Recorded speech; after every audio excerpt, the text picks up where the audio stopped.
abituriyentlər. Bugün mən sizə təyinlə bağlı vacib məqamları xatırladacağam. Hansı ki, yəni təyinlə bağlı əsasən bunları bilməliyik. Testdə bu məqamlar çox tez-tez qarşımıza çıxır. Biz bilirik ki, necə sualı plus isim bərabərdir olur təyin.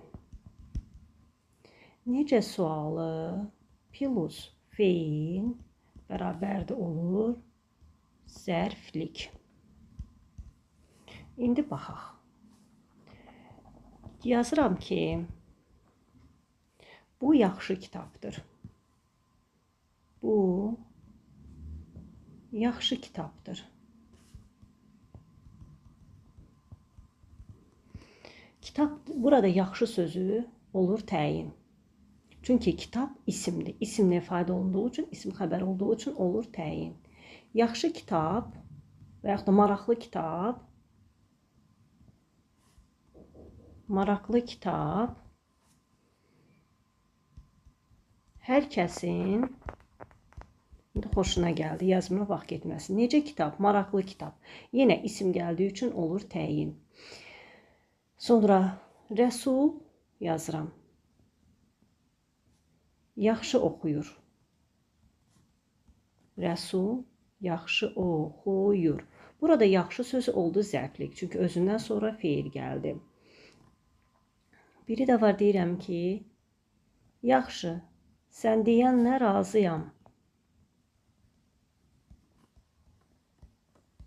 Burada isə köməkçinin qisəsidir. Nə zərflikdir, nə təyindir. Sonra baxaq yenə digər vacib məqamlara.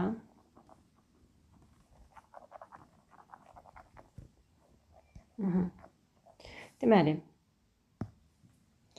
təyin cümlədə məsdər tərkibləri, feili bağlama tərkibləri ilə ifadə olunmur. Təyin cümlədə məsdər tərkibləri, sonra feili bağlama,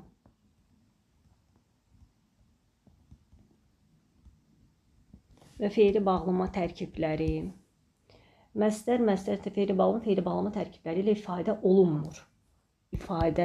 olunmur. Sonra təyinlər cümlədə isim və isimləşən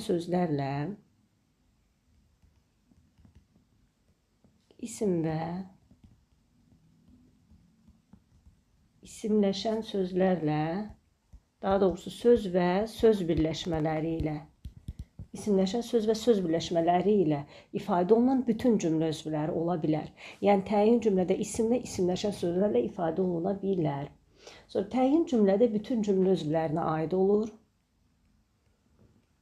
Təyin cümlədə bütün cümlə özvlərinə aid olur.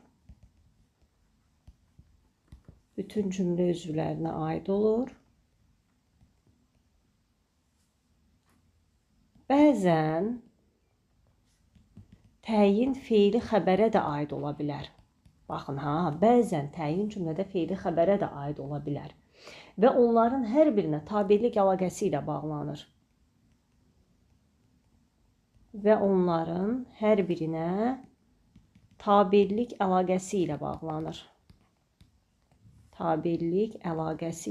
bağlanır. Məsələn, necə? Yazıram ki,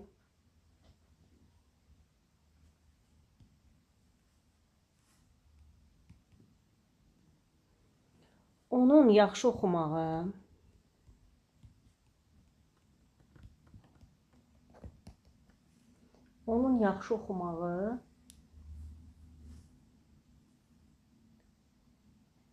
yoldaşına da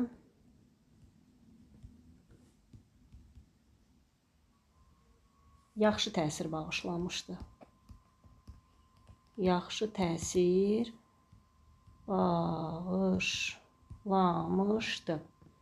Görürsünüz burada.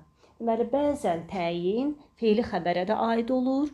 Bəzən təyin feili xəbərə də aid ola bilər və feili xəbərə aid olanda tərkibi feillə ifadə olunur. Yəni feili xəbərə aid olsa gərək tərkibi feil təsir bağışlamışdı. Görürsüz, tərkibi feildir. Tərkibi feillə əlaqələnir. Məsələn, deyirəm ki, oğlum çalış, əxlaqlı ol. Görürsüz, tərkibi feillə ifadə olunanda bəzən təyin feili xəbərə də aid ola bilər. Sonra təyinlə bağlı görək hansı qeydlərimiz var, hansı vacib məqamlarımız var.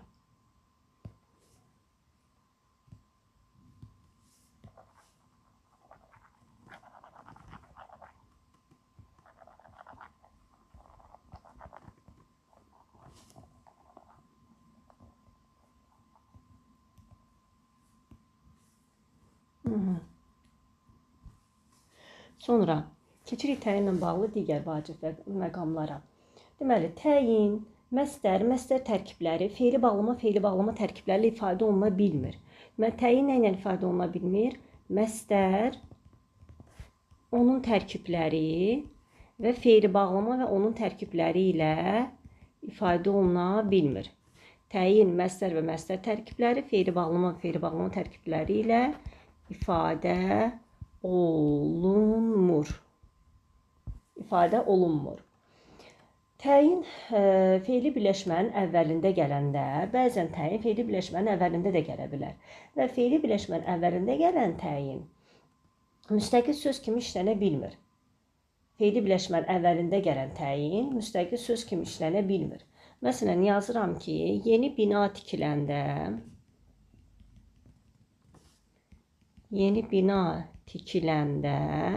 biri var ki, təyin feili birləşmənin əvvəlində gələr. Biri var ki, təyin ismi birləşmənin əvvəlində gələ bilər. Məsələn, feili birləşmənin əvvəlində gələndə, baxın, deyirəm ki, yeni bina tikilir. Feili birləşmənin əvvəlində gələndə təyin müstəqil təyin kimi işlənə bilmir. Nə zaman yeni bina tikiləndə, bu bir yerdə gedir. Nə zaman yeni bina tikiləndə bir yerdə cümlə üzvü gedir. Ancaq bəzən təyin ismi birləşmənin də əvvəlində gələ bilər. Feili birləşmənin əvvəlində gələndə təyin bir yerdə götürülür. Ancaq ismi birləşmənin əvvəlində gələndə artıq ayrı götürülür. Məsələn, yeni bina tikiləndə, nə bilim, yeni kurs açılanda, yeni sözü məsələn təyindir. Yeni sözünü götürək. Yeni bina tikiləndə feili birləşmənin əvvəlində gəldiyi üçün bir yerdə götürüldü. Amma deyirəm ki, yeni məktəbin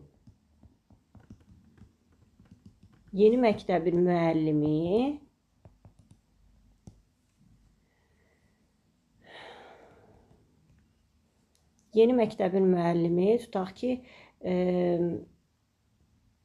nə bilim, bizə qonaq gəldi. Görürsünüz, yeni bina tikiləndə bir yerdə gedir. Yeni məktəbin müəllimi bizə qonaq gəldi.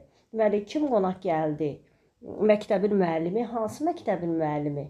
Yeni məktəbin müəllimi. Burada yeni sözü təyindir. İsmi birləşmənin əvvəlində gələndə təyin, feili birləşmənin əvvəlində yeni gələndə isə təyin olmur, bir yerdə götürülür. Sonra nə deyə bilərik?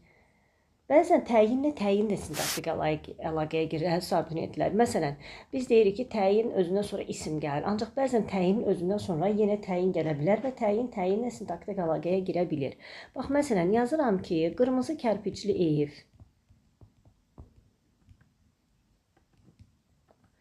uzaqdan göründü. Uzaqdan